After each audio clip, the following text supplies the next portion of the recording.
Europe 1, il est 22h13, c'est la bourse.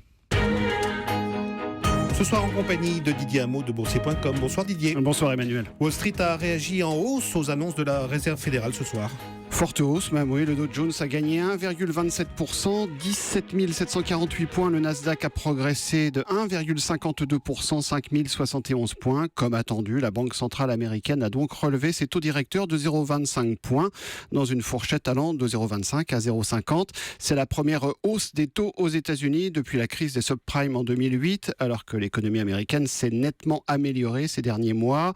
Janet Yellen, la présidente de la Réserve fédérale, a promis un resserrement monétaire graduel, donc ça plaît plutôt au marché.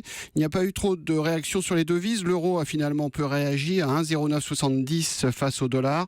Le pétrole, quant à lui, retombe 35,80$ le baril WTI, ce qui fait reculer le titre Exxon ce soir de 0,3%. Parmi les autres valeurs, les bancaires grimpent. JP Morgan plus 2,2%, Goldman Sachs plus 2,3% avec Morgan Stanley. À la Bourse de Paris, le CAC 40 a de nouveau progressé en clôture. Après sa forte hausse d'hier de 3%, le CAC effectivement encore gagné 0,22%, 4 625 points. Parmi les valeurs qui se sont distinguées, Casino a regagné 6,4%, alors que le groupe de distribution va alléger son bilan de plus de 2 milliards d'euros au travers de cessions d'actifs non stratégiques et de valorisation de son patrimoine immobilier.